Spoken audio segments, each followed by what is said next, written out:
तो फ्रेंड कई बार ऐसा होता है ना कि हमारी क्लास में, हमारे मोहल्ले में या फिर हमारे ऑफिस में कोई ऐसी लड़की रहती है जिसको हम बहुत ही ज्यादा लाइक करते हैं एंड इतना नहीं हम उससे फ्रेंडशिप भी कर लेते, बट उसे कभी प्रपोज नहीं कर पाते। हमारे अंदर वो हिम्मत ही नहीं आती है प्रपोज करने की और हम बस यही सोचते रहते हैं कि हम कैसे क्या करें जो लड़की हमें ये खुद प्रपोज कर दे या फिर हम इसे प्रपोज करें और ये एक्सेप्ट भी कर ले। तो बट अगर आप चाहते हो ऐसा कुछ करना तो प्लीज यार इस वीडियो को एंड तक देखना, आप सारी बातें समझ जाओगे। हो सकता है फ्रेंड आपको आज की वीडियो थोड़ी बोरिंग सी लगे, बट मैं रिक्वेस्ट करता हूँ फ्रेंड कि प्लीज यार इस वीडियो को एंड तक देखना, तभी आप एक एक बातें समझ पाओगे। और अगर आपने इस वीडियो को एंड देखा ना तो मैं गारंटी देता हूँ यार कि आप उस लड़की को पटा सकोगे और वो लड़की हो सकता है शायद आपको खुद ही पटा ले। तो फ्रेंड इसीलिए वीडियो को एंड तक देखना है। और हाँ, हमारे चैनल पे नया हो ना तो प्लीज हमारे चैनल को सब्सक्राइब कर देना और दबा देना नोटिफिकेशन बेल को। और हाँ फ्रेंड, थोड़ा सा टाइम मिल जाए तो प्लीज यार हमारे सेकंड चैनल को भी सब्सक्राइब कर लेना। अगर आपको वीडियो एंड तक देखने में अच्छी लगे तो प्लीज यार लाइक करना, शेयर करना और कमेंट भी करना। तो जितना टाइम पास किया ना, चलिए शुरू करते हैं आज की इस वीडियो को। फर्स्ट टिप, देखो यार उसके सामने कभी आपकी पर्सनैलिटी खराब नहीं होनी चाहिए। आप उससे जब भी बात करो ना तो सही तरीके से बात करो। हाँ फ्रेंड, ऐसा नहीं लगना चाहिए उसको कि आप नौटंकी कर रहे हो उसके सामने, आप ऐसे हो नहीं, आप जानबूझ के सामने बन रहे हो, ऐसा बिल्कुल भी नहीं लगना चाहिए। एकदम नेचुरल आपको बातें करनी है, जैसे उसको लगे कि हाँ आप इसी तरीके की बातें करते हो। उसके बाद आपको ये काम करना है कि उसके सामने हमेशा इंटरेस्टिंग ही बातें करनी है, जिससे वो ना चाहती हुई लड़की आप में इंटरेस्ट ले। क्योंकि फ्रेंड देखो यार, उसके भी और भी फ्रेंड होंगे जो उससे भी तगड़े तगड़े उससे बातें करते होंगे। हो सकता है उसमें बोरिंग फ्रेंड भी हो या कैसे भी फ्रेंड हो सकते हैं, बट उस बीच में अगर आप इंटरेस्टिंग बातें करोगे ना तो उन पूरे भीड़ में आप सबसे ज्यादा अकेले उसे यूनिक बंदे लगोगे, जिससे ना चाहती हुई लड़की आप में इंटरेस्ट लेगी। तीसरा काम, आप उसकी इतनी हेल्प करिए कि लड़की को लगे कि वाह यार लड़का कितना ज्यादा अच्छा है, ये मेरी कितनी मदद करता है। इससे जैसे लड़के तो बहुत ही कम मिलते हैं यार।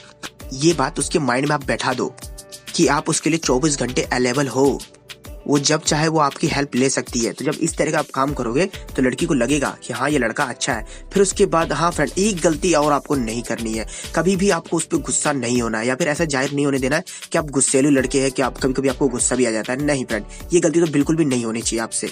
जब भी आप उससे मिलो तो उसकी तारीफ भी करना कि यार वाह यार आज तुमने कितनी अच्छी ड्रेस पहनी है, या फिर यार पहले तुम्हारे बाल कितने अच्छे थे और अभी उससे भी ज्यादा बेटर हो गए। तो कुछ इस तरह की भी तारीफ करते रहोगे तो लड़की को लगेगा कि लड़का बहुत ही ज्यादा अच्छा है। और जब फ्रेंड इस तरह का चलता रहेगा ना आप दोनों के बीच में, तब लड़की धीरे धीरे आप पे डिपेंड होने लग जाएगी कि कोई भी वो नया ड्रेस पहनेगी सबसे पहले आपका कॉम्प्लीमेंट लेना चाहेगी, कोई भी उसको हेल्प करेगा सबसे पहले आपको वो कॉल करना चाहेगी, या फिर कभी भी वो बोर हो रही होगी तो सबसे पहले आप ही को कॉल करना चाहेगी। क्यों? क्योंकि आप तो इंटरेस्टिंग बातें करते हो, इंटरेस्टिंग एडवाइस देते हो एंड इतना ही नहीं, आप उसके 24 घंटे हेल्प करने के लिए अवेलेबल रहते हो। तो इस तरीके से लड़की आप पे डिपेंड होने लग जाएगी। और फिर जब आपको ऐसा लगे ना कि हाँ ये लड़की मेरे पे डिपेंड होने लग गई है, तब फ्रेंड आपको असली काम करना है। और वो काम ये है कि आपको सडनली ही उससे क्या करना है, जैसे आपको लगे कि बहुत ज्यादा इंटरेस्ट लेने लग गई है मेरे में, बस उसके बाद से ही आप उसको दिखना बंद कर दोगे। फ्रेंड इतना नहीं है कि आप मिस्टर इंडिया बन जाओगे, गायब ही होगे दुनिया से, नहीं, आप उसके सामने कुछ दिनों तक नहीं आओगे।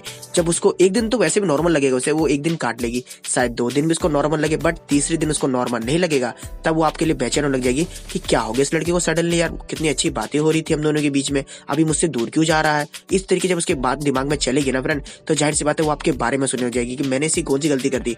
और फ्रेंड आप भी जानते हो, अगर आप किसी लड़की के बारे में सोचने लग जाते हो तो धीरे धीरे आपको उससे प्यार भी हो जाता है। यार मैंने उसका क्या कर दिया जो लड़की मुझसे दूर होने लग गई है। पर अगर इस तरह का आप काम करोगे ना तो लड़की आपको चाहेगी नोटिस करना, आपको कांटेक्ट करना चाहेगी, आपसे वो बात पूछना चाहेगी या फिर आपको मिलने के लिए आ जाएगी। पर फ्रेंड आपको नहीं मिलना है, नहीं बताना है। और अगर बाय चांस आप एक दूसरे को देख भी लेते हो तो नॉर्मली आपको रिएक्ट करना है कि जैसे कुछ हुआ ही नहीं है। तो इस तरह से रहोगे ना तो लड़की आपसे पूछेगी बताओ ना यार तुम्हें क्या हुआ, पहले तुम मेरी बहुत मदद करते थे, बहुत सारी बातें करते थे, अब तो तुम मुझसे बातें भी नहीं करते, कॉन्टैक्ट भी जल्दी नहीं करते हो, हुआ क्या है। फ्रेंड आपको बस वहाँ कुछ नहीं बोलना है, चुपचाप चले जाना है। और जब आपको लगे ना कुछ ज्यादा बेचैन लग गई है तब आप उसको कॉल करिए और बोलिए कि मुझे आपसे मिलना है। पूछेगी क्यों, बोलना बस मिलना है, आपने पूछा था ना। फ्रेंड इस तरीके से बुलाओगे तो वो आएगी। क्यों आएगी? क्योंकि उसके दिल में बेचैनी चल रही है कि आपके दिल को हुआ क्या है, आपको आखिर हुआ क्या है जो आप उससे इस तरह से बात कर रहे हो या रिएक्ट कर रहे हो। तो आपसे जब वो मिलने आएगी तो भाई सबसे पहले तो आपसे यही पूछेगी वो कि हुआ क्या, अब तो बताओ। तब आप उसे बता सकते हो अपनी दिल की बात और फिर वो एक्सेप्ट करेगी। क्यों? क्योंकि उसे पता है कि आप अच्छे लड़के हो, आपकी पर्सनैलिटी अच्छी है एंड इतना ही नहीं, आप उसके सामने अच्छी तरीके से बातें करते हो, इंटरेस्टिंग बातें करते हो, कॉमेडियन बातें करते हो। और जब भी वो दुखी होती है आप उसकी हेल्प भी कर देते हो और उसे हंसा भी देते हो। तो फ्रेंड ऐसे लड़के को तो हर लड़कियां पसंद करना चाहती है यार। अगर इस तरह का बन जाते हो तो कोई भी लड़की आपकी दीवानी हो जाएगी और आपकी गर्लफ्रेंड भी बन जाएगी। तो यार अगर आपको वीडियो ऐड दिखने में अच्छा लगा हो ना तो प्लीज यार एक लाइक करना आप अपनी तरफ से। और हाँ फ्रेंड, अगर आप चाहते हो कि बात किसी और पता चले तो उसके बाद भी शेयर कर सकते हो वीडियो। और पर प्लीज फ्रेंड हमारे इस चैनल को, हमारे सेकंड चैनल को सब्सक्राइब किए बिना जाना मत यार, अगर आप नए हो तो। आपने इस वीडियो को अंत तक देखा उसके लिए बहुत बहुत धन्यवाद। आप मिलते हैं अगली बार प्यार से, तब तक के लिए बाय, थैंक्स फॉर वॉचिंग।